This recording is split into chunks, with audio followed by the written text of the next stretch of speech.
you don't know that at the very top, that whole project is being run illegally. These are brand new witnesses, and they've got bombshell information to talk about.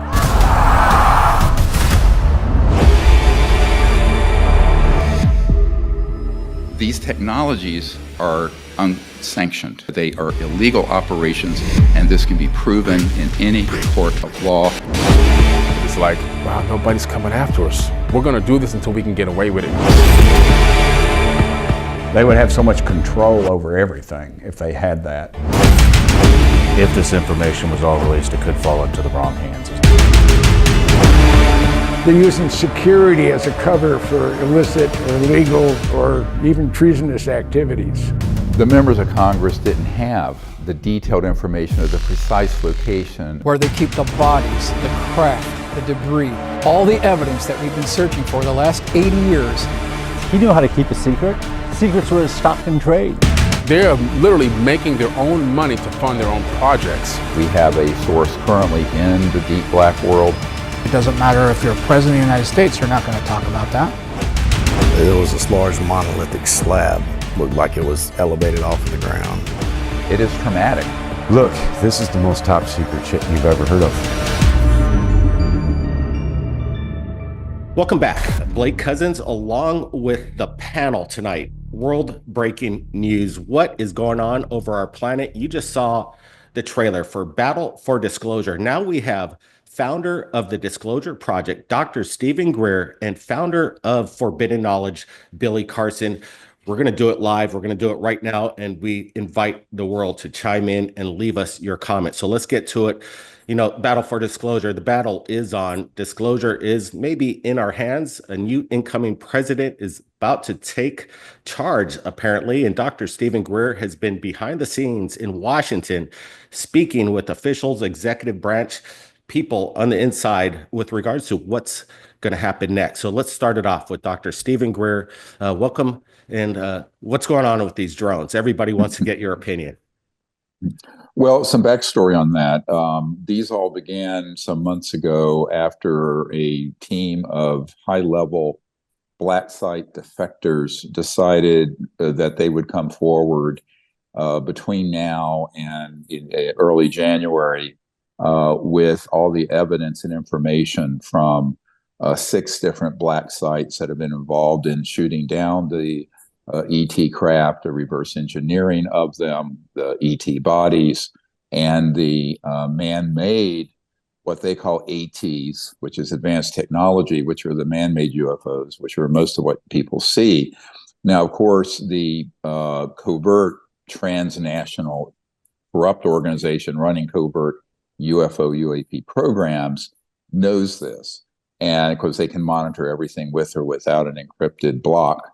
And they are now launching what we had predicted in the late 1990s, and that is a series of diversionary false flag events to confuse the public and the politicians and the Pentagon as to what these UAPs are. So the whole launch of the drones that you're seeing in the United Kingdom, those started after I got back from the United Kingdom, providing briefings to the senior leadership of that country about this emerging disclosure that will be the biggest event in modern human history, frankly. The people coming forward are not secondhand or even minor firsthand. These are operators assigned to special forces who have now risen up to a senior position at these key black sites, and they will be unmasked. They will be named. They will have the evidence. They will have the proof. And that's all happening in the next 30 days or so. I am telling you this because it is imminent. It's why I've been on a tour all over the world, meeting with senior officials in the U.S. government, the incoming administration, the current leaders in the House and the Senate. In fact, I just got back from Washington last night. So that is what is happening. The drones are a predictable launch of a diversionary and a confusing event. They're certainly not extraterrestrial or NHI. The pop culture now is non-human intelligence term, NHI craft. It's clear that they're able to have assets that are ground-based or in STIFs subterranean facilities, or what some people call DUMBs, deep underground military bases, where they can launch these sort of objects and create all kinds of confusion and alarm and panic.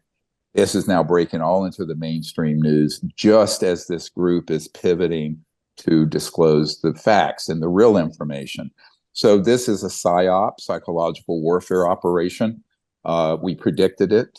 We've been predicting it for 25 years. If you read my paper that I wrote in 1999, it's on our website, drstevengreer.com, and it states very pointedly that the actors who are keeping this secret will take the momentum of disclosure and try to turn it into an alien invasion scenario, a good versus bad alien scenario, a way to keep war running all over the world, and also aggrandize the military-industrial complex with trillions of dollars in new spending to create a countermeasure to the alien threat. So we know this was the plan that was hatched in 1953 or so at the CIA. We have documents to that effect, and that it would only take place because there had been a long-term, multi-decade psychological warfare operation that began in the late in 50s in earnest with the man-made UFOs, and then later where they were using altered humans, and then in the later robotic aliens to abduct humans and to instigate terrorizing events like mutilations. And on occasion where they placed these man-made UFOs over developing world villages and blown up the whole village and killed dozens of people. Now, we have people on the inside who know all this. And so now the incoming president doesn't know this, the Congress doesn't know this, and 99.9% of the Pentagon don't know it, but this is what's going to be coming out in part. And the very granular details of what this defection group is going to put out there, we don't know, but it will absolutely be dispositive proof. But also the fact that they've agreed to unmask themselves, meaning they'll be named, is new. I just learned that a couple weeks ago when the leader of that group met with me at my place in Washington, D.C. So we'll see what happens if they don't get scrubbed. I mean, if they're not assassinated between now and then, this is what's coming out. And I'm making an attempt. I sort of joke, I've become the cosmic Paul Revere, going around trying to give a heads up to leaders around the world about this. You know, exactly. Busy times right now, and it's crazy what's going on in the major media on how they're putting it out there. We don't know what these things are, but don't worry about it. They don't mean us any harm. And some of what these nonsense. We know what they are, and we know why they're there. Now, the press conference at the Pentagon today, there was a young woman who was saying, well, blah, blah. And I think, honestly, now people say, well, she's lying. She's not lying. Look, I've been briefing people at the level of 3-star generals and CIA directors for 31 years this week, when I first briefed the director of the CIA, who knew nothing about this issue. They were lying to him. So people make this big mistake, and they think that because you're in the U.S. government or the CIA or DOD, Department of Defense, that you know all about this, and everyone's in this big conspiracy keeping it secret. No. 99.9% of everyone in the U.S. government, particularly our political leaders, know virtually nothing about this subject. And what they do know is 9 parts disinformation, false information, and maybe 1 part information. And that's true of the House Oversight Committee, the Senate Intelligence Committee, the Armed Services Committee, because I know that when we have gone up there and provided, you know, like the last meeting I had up there about a month ago, I had the senior official from Great Britain and the head of this special forces unit that is going to be assigned to law enforcement, not the defector, and then our whistleblower, the Marine, Michael Herrera, who saw one of these man-made UFOs with special forces, special operators in the process of kidnapping humans that were crated up to be taken into human experimentation. Now, the group that is defecting have been part of that, and they feel terrible about it, and they're going to expose those criminal activities. So this is going to be the biggest disclosure in modern history, bar none. And the name of this film, Battle for Disclosure, which I helped you with, that is the name that is an important one to remember. It's a battle. Now, why? Because after all this comes out, this is when the battle really begins. Because what does a new incoming president do about this? What is the Congress going to do about it? Do we put our military and the media go on this sort of rabbit hole of negative false information, which is 90% of, say, ufology, abductions, mutilations, good aliens, bad aliens, grays, all the stuff that's been put out there over 70 years of counterintelligence and psychological warfare operations. If that is where that goes, we're in an interplanetary conflict. If we can expose that as a big lie, then we can move to what has been called this golden age. And by the way, it wasn't just Trump that said, we've been talking about a new golden age of enlightenment on Earth since I started being a meditation teacher in 1973 and 4, 50 years ago.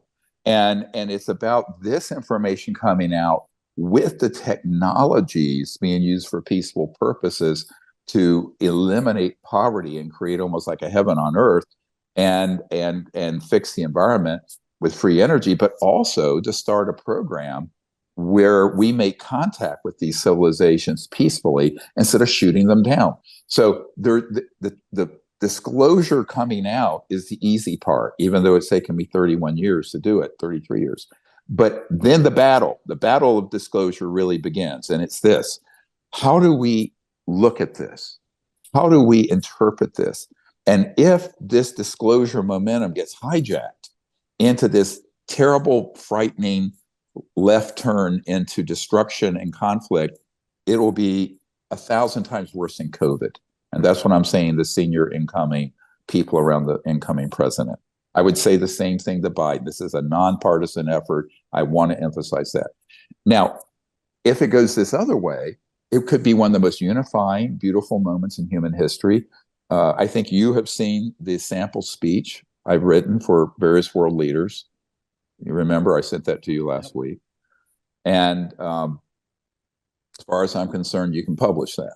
But the point I'm making is it really is the battle for disclosure and how this goes. And is it something that benefits the human species and our future on Earth, or is something that leads to panic and destruction? Now, the people who want war and panic and destruction, they obviously want it to go in the direction of mainstream ufology. But if it goes in that direction, it's a worst case scenario. And I've said that for 25 years. So this is where the battle really does get joined. And it's information warfare. It's a psychological op warfare. And, you know, this nonsense with the drones is just sort of tickling the system. You know, it's interesting why it's rolling out right now, right before the new president coming in, and who knows what kind of sabotage fuckery that they're doing at this moment. It's kind of nuts. But at this time, let's just roll a clip, an exclusive from the documentary out right now, Breaking the Internet: Battle for Disclosure. Take a look at this. All right, we're back with Dr. Stephen Greer and Billy Carson. Now, let's get to you, Billy. You watch this roll out. It's been going on for a couple weeks. Again, people just want to get your thoughts on the recent activity. I know there's been sightings in your area of these drones, the unknown. What was your first impression when the major media was starting to talk about this? My first impression was that basically they're just trying to take control of the narrative. When the media starts talking about this topic, it's almost scripted, or it is scripted. You can tell that all the outlets are saying virtually the same exact speech or pitch or whatever you want to call it. They've been written. Something's been written for them to regurgitate like parrots. And it's clear to see that what's happening and what's going on is something that's contrived and actually planned. You really get an idea, a sensation that this is something that they're trying to make so salacious. Like Dr. Greer said, eventually they're building up to how can we make money off of this UFO, UAP situation.